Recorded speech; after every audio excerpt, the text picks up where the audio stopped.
So let's talk about your experience.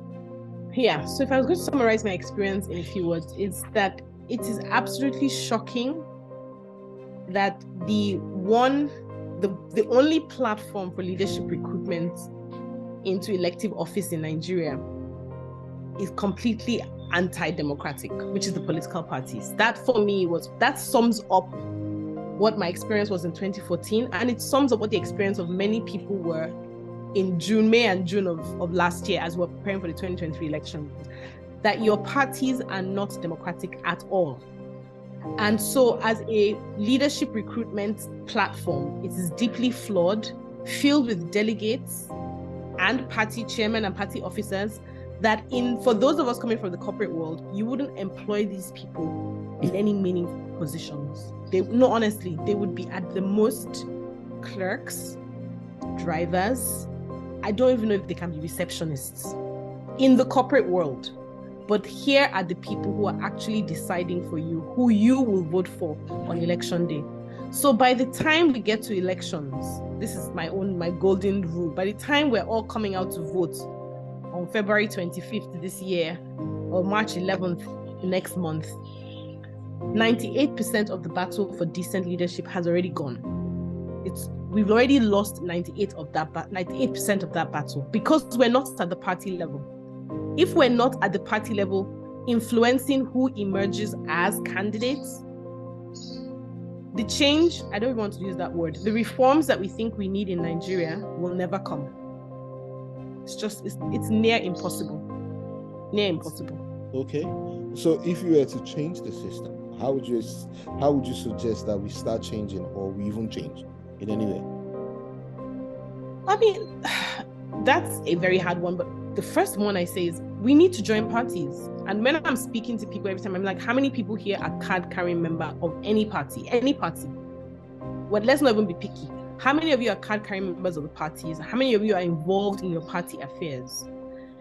And again, I'm acknowledging that it's not easy. They do not want you to be there. They actually don't want you to be in the parties.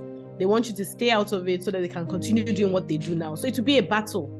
But if more Nigerians are not entering the parties, becoming members, funding the parties, and we are not all going to run, but you'll be a party member so that you can insist that you, Abisola, right?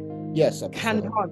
You, Abisola, can run. So I'll be a party member, my family are all party members. We find that you're a good candidate, we support you. It cannot all be left to a handful of men, and it's typically men, to decide who becomes candidate for the presidency, for National Assembly, State Assembly, gubernatorial, and that's what happens now. So for me, honestly, the reform starts with that. More people joining the parties. The second is to tighten party discipline, because this movement between one party and the other, now I don't think you can legislate against it, but as a party, you must have your own criteria for who a member is. If it's just fluid, and they keep saying, no, party is a game of numbers, we need everybody to come on board, which is why Fani Kayode can be APC today, PDP tomorrow, APC tomorrow, he might even join Labour tomorrow. And people justify that and say, because it's a game of numbers. But you have to ask yourself, it's a game of numbers, but why is it the same people? Why is it the same people, circle of people whose numbers matter? They're not the majority of Nigeria, but they are the ones who are circulating between all the parties. So if it's really a game of numbers, then that's where me and you come in. We are the numbers that need to be in the parties to change things. And so we also need to be in parties where there's a criteria for belonging. It's not all welcome. You cannot have a party with no ideology, with no principles, with no sense. Even, I'm sure people that want to join social clubs, there's a criteria for you to join a social club. They might say, some clubs might be very exclusive and say you must earn at least X. Some in the olden days, we will say you must be a certain race. Even social clubs have criteria. So how will political parties not have criteria? Where is the murderers, the crooks, the corrupt, the people who have EFCC charge sheets as long as from here to there, they're the ones who belong in parties. That's why people like Dare, I can't remember who are the people that were pardoned by Bwari just last year so that they can all join APC. I mean, it's absolute nonsense. When you think about how much EFCC spends trying to prosecute those people, to just pardon them, why is it important for that particular person to be in a political party, but not me and you? So it tells you a story. So for me, that's the minimum. And we cannot expect, the Electoral Act is not going to provide, because Nigeria, for me, actually is one of the countries with a lot of laws, but the spirit of the laws don't exist. The spirit of justice and equity in Nigeria don't exist. That's why the Supreme Court can keep churning out mind-blowing judgments that actually help make you question your sanity. Because they will legalize everything, but the spirit of the law, the intent of the law is always missing. So for me, it's even not about laws anymore. It's not about the constitution. It's about what enough Nigerians want to do. And I'm telling you, it starts with joining the parties first, and then making sure that from within the parties, we can change, create discipline, create ideology that will now feed into the pipeline of the types of candidates that are coming out. And I think that's one of the reasons why Peter Obi is so exciting for many people, is he is saying to no. But from his 8 years as governor of Anambra, from the way he lives his personal life, he has shown what kind of person he is. He embodies or symbolizes an ideology of the way power should be in Nigeria. Accessible, not domineering, not arrogant, not snaring, not bullying. That's what people are feeding into an ideology. Okay, I hear you. Give me, what are the things you need to know? Like, when I say what are the things you need to know before any young person runs for office, I'm not talking about general stuff. I'm talking about, I want to hear based on your experience, and for you to know that, listen, if you want to run for anything, these are the three. You cannot give me subsections, but just let's put them on 3 levels. So yes. Well, I would say that information is key. And it's extremely hard to find, but you must find a way of getting that information. Whether it's where your ward is, whether it's where to get forms from, all those things are extremely important. The second one is money. You need money to run. And the truth is, money has a bad reputation in politics, but you need it. And the money is not all for nefarious activities like paying off people. You need the money to run even a legitimate race. And then the third thing I would say out of 3 things is that politics is an industry. So don't go into it with that mindset. Politics is the way you have lawyers with their SAN structures, with their going to law school, being called to the bar. Politics is an industry where there are stakeholders, there are 3 generations deep who make a living out of the structures. They have no intention of giving it up. This is their individual industry. So for me, those are 3 things that you absolutely need to understand if you're planning to run for office in Nigeria. Okay, thank you very much for clarifying. But before we go, I just want to add this and chip it in. I want to chip it in before you go. You've just talked about 3 things you should know before you run for office. Then what are the other? Can I ask for 3 other things that you should look out for?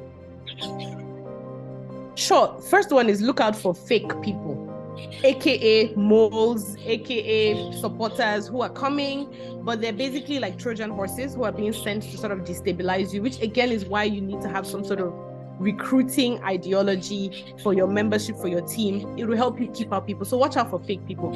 The second thing I would say is watch out for,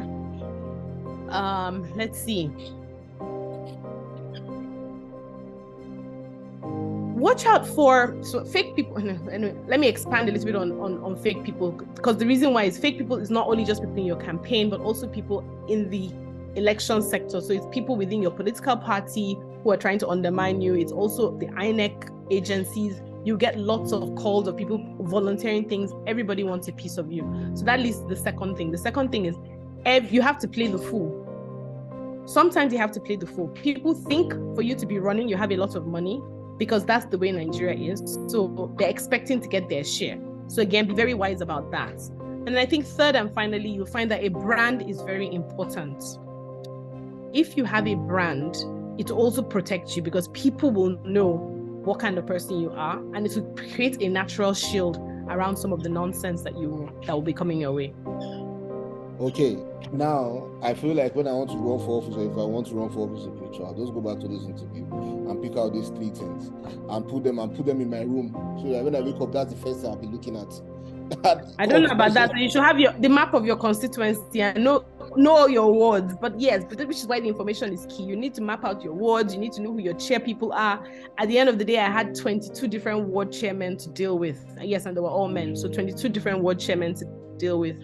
You must know them. You must have their numbers. They will be the gateway to the delegates. So that's just for primaries. Good luck to whoever gets over the primaries and into the general election. I'm sure that's a whole different ball game with a whole set of lessons and things to watch out for.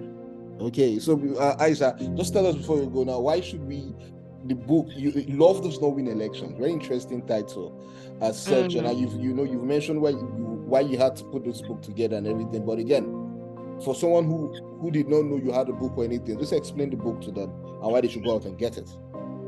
I mean, the book is a very, as you pointed out, very simple read. And let's go back to the title, because I think this 2023 elections will also help people see that love doesn't win elections. Every election will make people see there might be candidates that you love. They seem like they have the most love in the world right now. Will it help them win elections?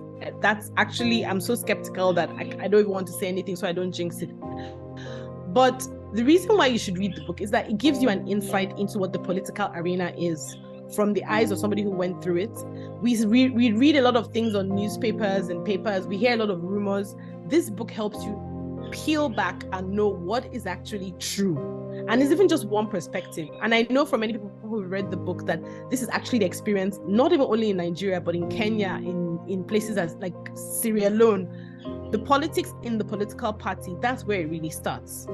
And so that's one of the reasons why you should read the book. It gives you a very clear, no rose-tinted glasses about what it's like to manage delegates, the kind of betrayal you get, what the kind of things you should look out for. And most importantly, it gives you a sort of understanding of why Nigeria is in the state it is. Because if this is how we recruit for the presidency, for the governors, for the National Assembly, State Assembly, if this process that I went through is how we recruit, then we know we have the answer to why Nigeria is the way it is today.